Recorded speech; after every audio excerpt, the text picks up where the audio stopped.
huge empire, near the size of what Persia later came to own. Smaller, but near the size. The final creator of the Assyrian Empire was Tiglath-Pileser III, 745 to 727 BC. His annals, recorded on slabs found in the ruins of his palace at Calah, tell the story of his swift and ruthless campaigns, no longer mere plunder raids, but advances for imperial expansion. He made himself king of Babylon, conquered the Urarti, made vassals of the two Hebrew kingdoms and Phoenicia, and ended the Syrian kingdom by taking Damascus in 732 BC. We skip just a bit.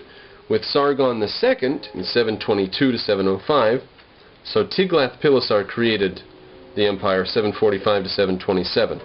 5 years later, here comes Sargon II, 722 to 705. With him, the Assyrian Empire was at its height. Now, 722 to 705, you go forward about 200 years or so to the 500s and the 400s, you're getting into the area where Socrates and Plato are walking around in Athens. So, 200 years remove, the Assyrian Empire was assembling. Largest empire at the time, later to be replaced by the Persian. But by the time Aristotle and Plato come around, there's very little known about Assyria. It had been largely lost or forgotten. Interesting. We know more about it now than the Romans ever had any clue of. Okay, a rebellion at the Palestinian states resulted in the taking of Samaria, the northern Hebrew kingdom, in 722. Sargon deported over 27,000 of the upper class to Assyria. Took a bunch of their rich people, their educated people, and he said, "You're moving to Assyria." And he settled Assyrian colonists in Samaria, intertwining. Now we have ethnic cleansing, where you take everybody and ship them back to where they're supposed to have came from, but they started out by doing ethnic mixing.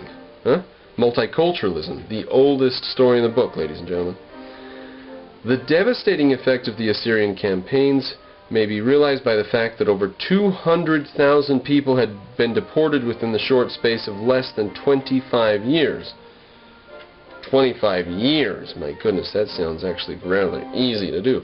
Henceforth, northern Palestine was inhabited by a mongrel race, which accounts for the difference in religion between and the mutual hostility of Samaritans and Jews in the time of Jesus.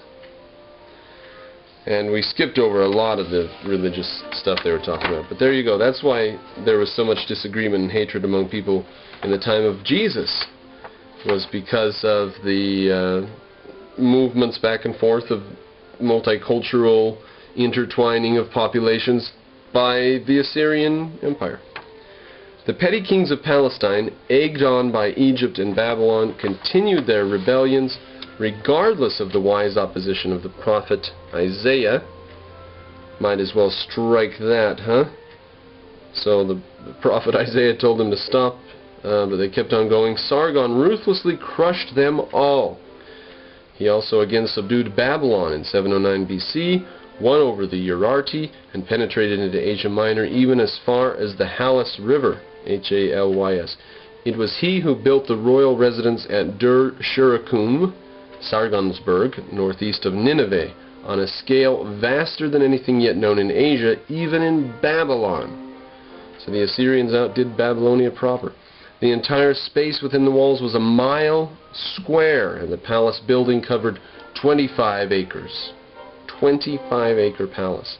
Sargon was also the founder of the royal library at Nineveh. At the death of Sargon, another rebellion of the Palestinian tributary states, instigated by Babylon, was speedily crushed by Sennacherib, 705 to 681 BC. His inscription on his palace walls at Nineveh recounted the places taken and the nations subdued. He made Phoenicia into a province, ravaged all the land of Palestine, and then, about 701 BC, laid siege to Jerusalem. Now, about the prophet Isaiah, we skip that, come back down. Sennacherib also subdued rebellious Babylon, and sailed down the Euphrates even to Elam. As a result of the second rebellion, he destroyed Babylon with its temples and gods, slaughtered or exiled the population, and turned the river by a canal so as to flow over the ruins. He restored the capital of Nineveh and built an imposing palace there with 71 rooms. The city walls had a circuit of 8 miles and were 100 feet in height. I don't know about that. 100 seems extremely tall. I doubt that. Probably more like 60 from other estimates I've read. The stone aqueduct built by Sennacherib to conduct water for the city and for irrigation from the mountains 30 miles distant was excavated in 1933, revealing that the Assyrians were forerunners of the Romans in such great engineering projects. They were also the earliest known road builders in Asia. Now we call it the Middle East. It used to be considered part of Asia. 30-mile long aqueduct. That rivals the length of the ones the Romans built. The Romans lasted longer. They used actually cement, and they had the actual arch, not sissy arch, corbelled arch. But the Roman stuff they had forerunners. The Romans had forerunners. Time moves quite slowly, doesn't it? You think that the Romans were, you think the Egyptians were quite good with stone. Actually, they just piled it up. Oh, well, the Romans were quite good with stone. Well, the Assyrians actually did quite a bit of stuff with stone besides that, and the Greeks taught a few things to the Romans, didn't they? And there you have thousands of years stretched across there where stone was a very, very important thing for human society to work with. Crazy times. Progress is good, isn't it? Okay. Esarhaddon, E-S-A-R-H-A-D-D-O-N,